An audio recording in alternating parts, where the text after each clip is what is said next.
بسم اللہ الرحمن الرحیم۔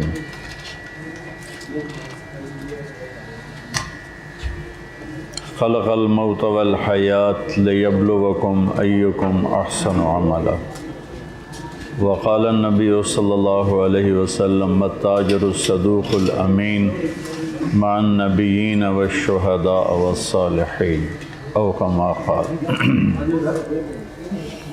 میرے عزیزو، اللہ نے اس دنیا کو امتحان کی جگہ بنایا ہے، اور امتحان اس بات کا ہے کہ ہم میں اللہ کی بارگاہ میں سب سے زیادہ خوبصورت عمل کون پیش کرتا ہے۔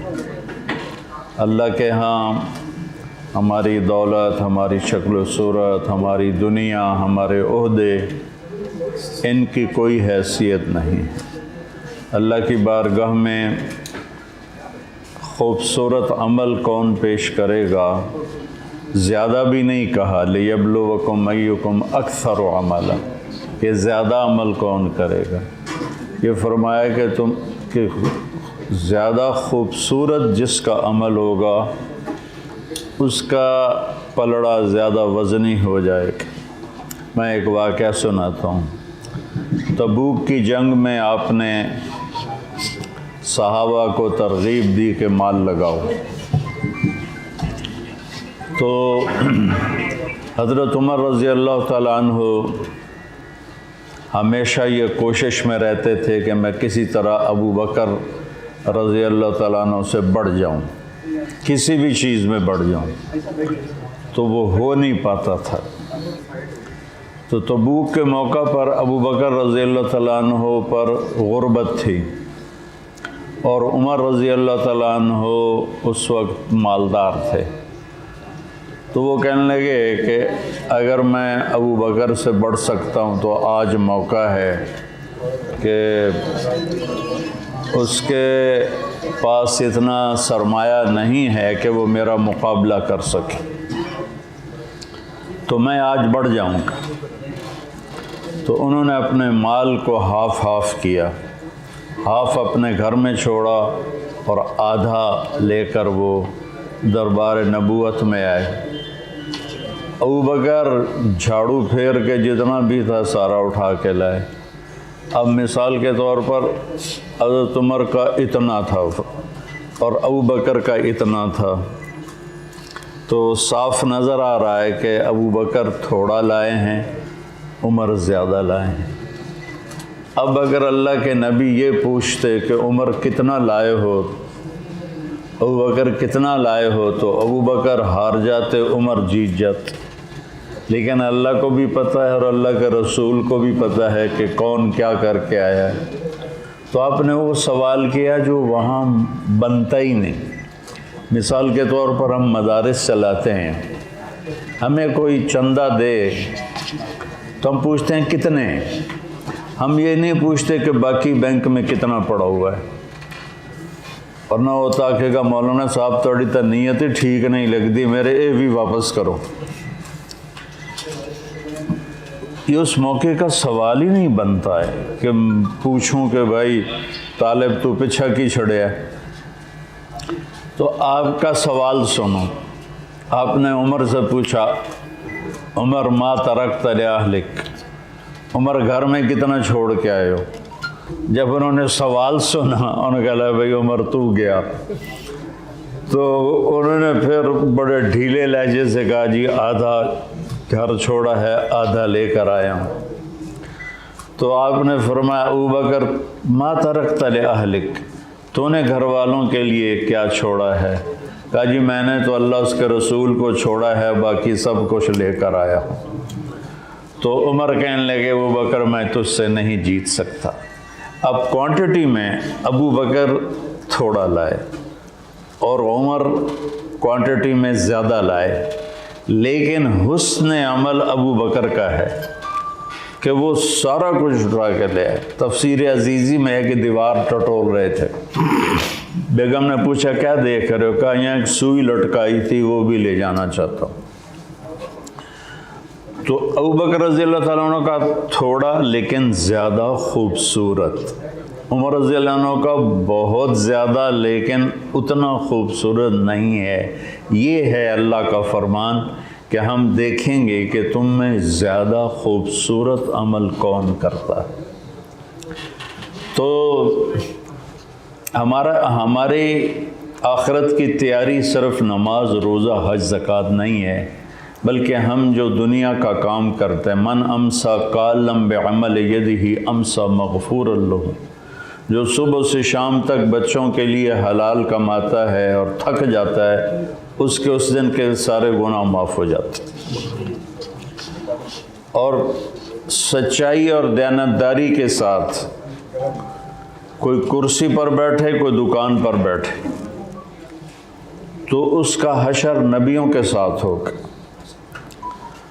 تو تجارت انبیاء کا پیشہ ہے، ہمارے نبی نے تجارت کی، صحابہ نے کی۔ امام ابو حنیفہ کوفہ کے سب سے بڑے کپڑے کے تاجر تھے، جن کو ہم فالو کرتے ہیں، جن کے فتوے پر ہم چلتے ہیں۔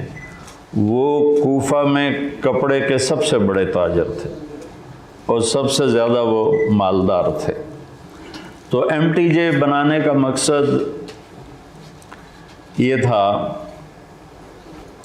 اس عمر میں مجھے تجارت کا کیا شوق چڑھے گا، ہمارا تجارت پیشہ نہیں، ہم پشتوں سے ذمہ دار چلے آ رہے ہیں، اور اللہ تعالیٰ کا فضل ہے، خوشحالی اللہ نے دی۔ MTJ کا مقصد یہ تھا کہ جب کورونا، میں مدارس چلا رہا ہوں، 10 مدرسے میں چلا رہا ہوں اللہ کے فضل سے، اس کی توفیق سے، تو ہم لوگ زکوٰۃ مانگتے ہیں، لوگوں سے زکوٰۃ لیتے ہیں اور پھر وہ مدارس چلاتے ہیں۔ لیکن میرے اندر نہ ایک ایسے چبھن رہتی تھی کہ اللہ کوئی ایسا سلسلہ بن جائے کہ مانگنا نہ پڑے، بلکہ مدرسہ اپنے پاؤں پہ کھڑا ہو، اپنا خرچہ خود اٹھائے۔ یہ ایک خلش رہتی تھی۔ تو ویسے بھی خیال آتا تھا کہ زکوٰۃ تو مال کی میل کچیل کہا گیا، زکوٰۃ کو مال، یعنی مال صاف ہوتا ہے زکوٰۃ دینے سے۔ تو زکوٰۃ جیسے کپڑے میں سے میل نکل جائے تو کپڑا صاف ہو جاتا ہے، تو زکوٰۃ کے نکل جانے سے باقی مال صاف ہو جاتا ہے۔ تو زکوٰۃ کو علماء نے مال کی میل کہا ہے۔ تو خیال آتا تھا طالب علم سب سے افضل ہے دنیا میں اللہ کی نظر میں، کہ وہ اللہ کے قرآن کا علم حاصل کر رہا ہے اور ہم اس کو کھانا کھلا رہے ہیں میل کچیل، تو اس کے اندر روحانیت کیسے آئے گی؟ ہمیں پتہ چل جائے کہ اس پیٹرول پمپ کا پیٹرول صاف نہیں ہے، تو پرانی موٹر سائیکل والا بھی وہاں نہیں کھڑا ہوتا، کہتے اگاں چلیے نہ تو پیٹرول ٹھیک کوئی نہیں۔ تو ہم اپنے طالب علموں کو مال کی میل کھلاتے ہیں، پھر کہتے ہیں لوگ کہ اب شخصیتیں کیوں نہیں تیار ہو رہے ہیں، جیسا را مٹیریل ہوگا ویسی ہی چیز بنے گی۔ تو یہ ایک خلش تھی۔ تو پچھلے سال جب کرونا کی لہر چلی اور کاروبار متاثر ہوئے، تو جن دوستوں سے ہم زکوٰۃ لیتے تھے ان کے بھی متاثر ہو گئے۔ تو مجھے شرم آئی کہ اب میں ان سے کہوں کہ زکوٰۃ دو، تو میں نے اپنے ساتھیوں سے کہا یہ کہ میں اب کسی سے زکوٰۃ نہیں مانگوں گا، کہ وہ تو خود بیچارے تنگ دست ہو چکے ہیں، مدرسہ چلتا ہے تو چلاؤ، نہیں چلتا بند کر دو، میں زکوٰۃ نہیں مانگوں گا۔ تو وہ اللہ نے فضل فرمایا، تھوڑے بہت آتے رہے، ہمارا نظام چلتا رہا مشکل کے ساتھ، تنگ دستی کے ساتھ، لیکن یہ میں نے پچھلے سال کہا کہ میں زکوٰۃ نہیں مانگوں گا، اللہ سے مانگو اللہ ہمیں کوئی ذاتی طور پر کوئی ایسا وسیلہ دے دے۔ تو پچھلے سال پھر 27 رمضان کو رات کو بیٹھے ہوئے یہ ان بچوں کے دل میں خیال آیا کہ ہم برانڈ بنائیں اور اس کی کمائی سے ہم مدارس کو چلائیں۔ تو بنیادی مقصد کوئی پیسہ بڑھانا نہیں، 60 سال کے بعد تو قبر قریب ہوتی ہے، دنیا دور ہوتی ہے، تو بنیادی مقصد کوئی پیسہ بنانا نہیں، کوئی مال بنانا نہیں، بلکہ اس کی کمائی کا ایک حصہ وہ ہم نے خاص کر دیا ہے کہ اس سے ہم مدارس کو چلائیں گے۔ اور ہم انشاءاللہ میں نے اللہ سے مانگا ہے کہ یا اللہ تو میری زندگی میں ہی مجھے اس MTJ سے اتنا دے کہ میں ایک مثال قائم کر سکوں علماء کے سامنے کہ مدرسہ زکوٰۃ کے بغیر بھی چل سکتا ہے۔ ابھی تو یہ تصور ہے کہ زکوٰۃ کے بغیر چلتا ہی نہیں، لہذا مانگنا ہی ہے، مانگنا ہی ہے۔ MTJ بنایا تو میرے اوپر بڑے اعتراض سوشل میڈیا پر، جیسے میں نے کوئی حرام کام کر دیا یا میں نے کوئی غلط کام کر دیا۔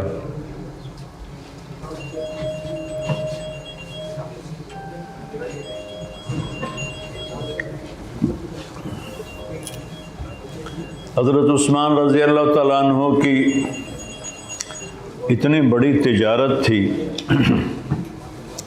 کہ تیونس جب فتح ہوا تو وہاں 1000 سال سے رومن امپائر کی حکومت تھی۔ ان کا خزانہ، پورا خزانہ جب وہ فتح ہوا تو وہ صحابہ کے قبضے میں مال غنیمت بن کے آیا، تو مدینے میں سارا لایا گیا۔ حضرت عثمان نے ذاتی پیسوں سے پورا خزانہ خرید لیا، جمع کرنے کے لیے نہیں، تقسیم کرنے کے، پورا خزانہ خرید لیا حضرت عثمان نے۔ اور جنگ اس میں تبوک میں 30,000 کا لشکر تھا، 10,000 کے لشکر کا سارا کھانا پینا سامان سواریاں اکیلے حضرت عثمان نے دی، حتیٰ کہ بوریوں کو سینے کے لیے جو دھاگا تھا نا سیبا، وہ بھی اپنے طرف سے دیا۔ اور اس کے بعد دینار دیے، تو آپ نے وہ دینار جھولی میں ایسے لیے ہوئے تھے اور ان کو ایسے اچھال رہے تھے اور کہہ رہے تھے ما لا عثمان اللہ یعمل بعدہ، آج کے بعد عثمان کوئی بھی عمل نہ کرے تو اس کی بخشش ہو گئی۔ اور عبد الرحمن بن عوف رضی اللہ تعالیٰ عنہ ٹاپ 10 صحابہ میں، آپ نے فرمایا ابو بکر جنتی، عمر جنتی، عثمان جنتی، علی جنتی، طلحہ جنتی، زبیر جنتی، سعد بن ابی وقاص جنتی، ابو عبیدہ بن عبد الرحمن بن عوف جنتی، ابو عبیدہ بن جراح جنتی، سعید بن زید جنتی۔ یہ 10 آدمی کے اپنے نام لیے۔ یہ صحابہ میں ٹاپ 10 کہلاتے ہیں کہ یہ سب سے بڑے صحابہ تھے، ان میں عبد الرحمن بن عوف بھی ہیں۔ تو ان کی 4 بیویاں تھیں جب ان کا انتقال ہوا، تو ان 4 بیویوں کے حصے میں 48,000 دینار آئے، جو پاکستانی پیسے کے مطابق کو 1.5 ارب روپیہ ایک بیوی کے حصے میں آیا، 1.5 ارب، اور 1000 گھوڑے، 1000 اونٹ اور 10,000 بکریاں، اور زمین مختلف جگہ وہ الگ، اور وہ ٹاپ 10 صحابہ میں ہیں۔ ہمارے بر صغیر میں یہ ایک ذہن بنے گا کہ مولوی کو تو کوئی دنیا کا کام کرنا نہیں چاہیے، بس وہ مصلی پہ نماز پڑھائے، اذان دے، مسجد میں جھاڑو دے اور ہم سے مانگ کر زندگی گزارے۔ تو اللہ کا شکر ہے کہ اللہ نے اس تصور کو توڑا۔ تو اللہ تعالیٰ یعنی میری اس نیت کو وجود بخشے، میرے نیت میں فطور نہ آئے۔ MTJ کا مقصد مال بنانا نہیں ہے بلکہ دین کی خدمت ہے۔ اور ایک مثال قائم کرنا چاہتا ہوں کہ مدارس زکوٰۃ کے بغیر بھی چل سکتے ہیں۔ اور آپ حضرات سے بھی کہتا ہوں کہ زندگی میں 2 چیزیں پیدا کر لیں، ایک ہمیشہ سچ بولیں اور ایک کسی کو دھوکہ نہ دیں۔ میرے نبی نے فرمایا 4 باتیں کر لو، دنیا بھی تمہاری ہے، آخرت بھی تمہاری ہے۔ 4 باتیں، صرف 4۔ اب 5ویں نہیں آکھیاں، 4۔ ایک انگوٹھا ہیٹھا کر لے، 4 باتیں لے لو، دنیا بھی تہاڈی، آخرت بھی تہاڈی۔ اتھے بھی موجاں کرو، اگاں بھی موجاں کرو۔ صدق و حدیث، ہمیشہ سچ بولنا، کبھی جھوٹ نہ بولنا۔ آپ سے پوچھا گیا یا رسول اللہ مسلمان بزدل ہو سکتا ہے، ڈرپوک؟ آپ نے کہا ہاں۔ پھر پوچھا گیا کنجوس ہو سکتا ہے؟ آپ نے کہا ہاں۔ پھر پوچھا گیا جھوٹ بول سکتا ہے؟ کہا نہیں، جھوٹ نہیں بول سکتا۔ صدق و حدیث ہے، ہمیشہ سچ بولو۔ ایک صحابی آئے، کہنے لگے، چونکہ نئے نئے مسلمان ہوئے تھے لوگ، کہ یا رسول اللہ میرے اندر بہت برائیاں ہیں، میں ساری نہیں چھوڑ سکتا، ایک بتا دے، ایک پہ پکا ہو جاؤں۔ تو آپ نے کہا جھوٹ نہیں بولنا۔ وہ جھوٹ نہ بولنے کے چکر میں ساری برائیاں چھوڑنی پڑی اسے، اور وہ ساری برائیوں سے نکل گیا۔ جس قوم میں جھوٹ آتا ہے وہ قوم بے عزت ہو جاتی ہے، قوم ایز اے قوم بے عزت ہو جاتے ہیں، ذلیل ہو جاتے ہیں۔ چاہے وہ ایٹمی طاقت ہوں، جیسے ہمارا پاکستان ایٹمی طاقت ہے، لیکن ہم ایک ذلیل ہیں کہ جھوٹ ہمارے جڑوں کے اندر اتر چکا ہے۔ ہمارے ریڈی والے سے لے کر اوپر 22ویں گریڈ تک جھوٹ ہی جھوٹ ہے، جھوٹ ہی جھوٹ ہے۔ ہماری عدالتیں جھوٹ سے بھری پڑی ہیں، ہماری FIR جھوٹی ہوتی ہے، ہمارے گواہ جھوٹے ہوتے ہیں، ہمارے وکیل جھوٹی گواہی بتاتے ہیں۔ تو اے آکھنا ہے، تو اے آکھنا ہے، تیرے کول جج اے پوچھنا تو اے آکھنا ہے۔ وہ پہلے انہوں نے پتہ ہوتا ہے بھائی نہ کی آکھنا ہے۔ تو ہماری تو ہر شے جھوٹ ہے۔ تو ایٹمی پاور ہونے کے بعد اللہ نے ہمیں عزت نہیں دی کہ ہم ایز اے نیشن، یہ نہیں کہ سچے موجود نہیں، اللہ کا فضل ہے، سچے لوگ بھی ہیں لیکن جھوٹ زیادہ ہے۔ بازار میں چلے جائیں تو کوئی ایک آدھ تاجر سچا ملے گا، باقی سب جھوٹ پہ چل رہے ہیں۔ تو آپ نے کہا سچ بولنا ہے، جھوٹ نہیں بولنا ہے۔ دوسرا فرمایا حفظ و امانت، کبھی دھوکہ نہ دینا، فراڈ نہ کرنا، کبھی دھوکہ نہ دینا۔ کہ دھوکے سے کتنے گھر اجڑ جاتے ہیں، کتنے لوگوں کے چولہے بجھ جاتے ہیں۔ فراڈ کرنے سے وہ تو پیسے بنا لیتا ہے لیکن کئیوں کے چراغ بجھ جاتے ہیں۔ تو اس لیے آپ نے دھوکے سے روکا کہ حفظ و امانت، امانت داری کی زندگی گزارنا، دیانت داری کی زندگی گزارنا، کسی کو دھوکہ نہ دینا۔ اور آپ نے کہا سچا اور دیانت دار تاجر نبیوں کے ساتھ ہوگا۔ سچائی اور دیانت داری کے ساتھ وہ بادشاہ بھی ہے نا، تو وہ اللہ کی بارگاہ میں محبوب ترین ہوگا۔ اور سچائی اور دیانت داری کے ساتھ آفس میں بیٹھے، دفتر میں بیٹھے، ریڑھی پر بیٹھے، وہ عبادت میں ہے۔ ایک عبادت اصلی شکل میں نماز، اللہ اکبر، تو سارے آکھن کے مولانا صاحب نماز پڑھ دیتے ہیں، لیکن ایک آدمی ریڑھی پہ سے آم بیچ رہا ہے، آج کل اماں دا موسم ہے، وہ آکھن کے اپنی کوئی کمائی کر رہا ہے، لیکن وہ ریڑھی والا سچ بول رہا ہے اور دھوکہ نہیں دے رہا، تو وہ وہاں بھی نماز میں ہے، اسے مسجد میں جانے ہی کا اجر مل رہا ہے۔ لیکن اگر وہ ریڑھی پہ بیٹھ کے دھوکہ دے یا مل میں بیٹھ کے دھوکہ دے تو پھر وہ اللہ کی نظر میں انسان نہیں ہے، جانور ہے۔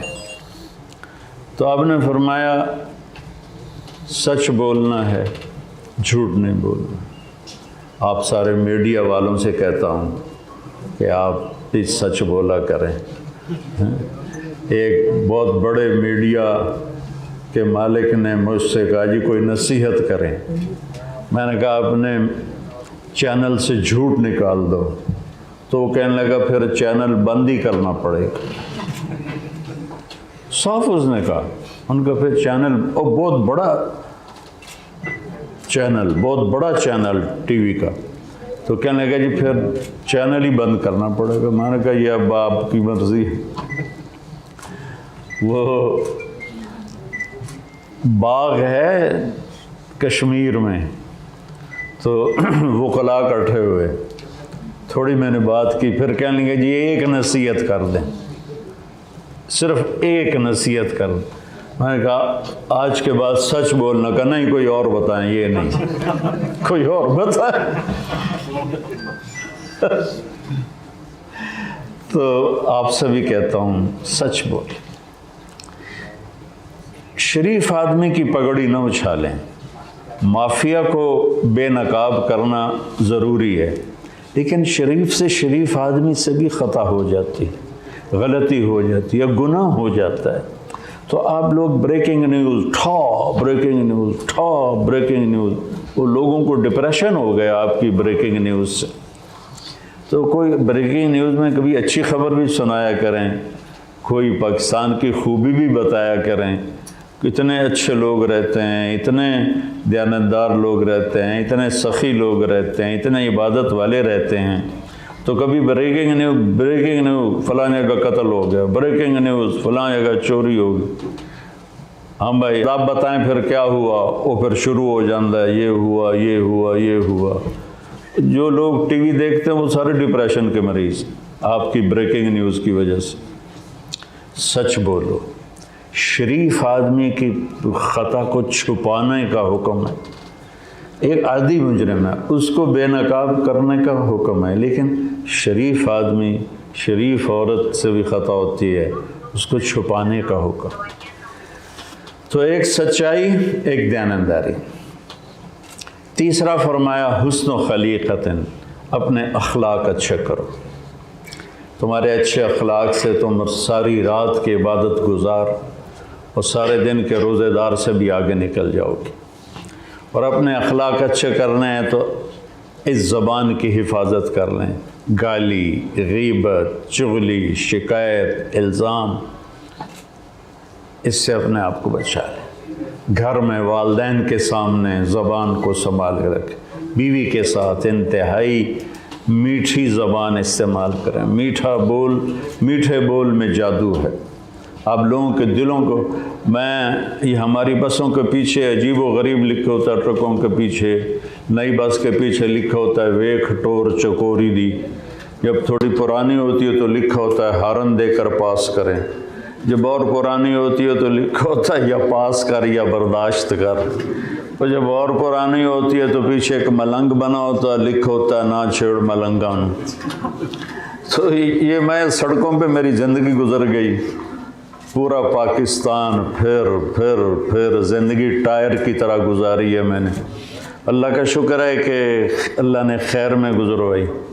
تو ایک دفعہ میں جا رہا تھا کتاب پڑھتا ہوا، ہم ایک سفر میں تھے، تو تھک کر میں نے کتاب بند کی، تو اوپر میں نے دیکھا ذرا وہ لینے کے لیے، تھوڑا وقفہ لینے کے لیے، تو ایک بس کو ہم کراس کر رہے تھے، تو اس کے پیچھے ایک جملہ دیکھا جس نے ساری قضائیاں دے دیں۔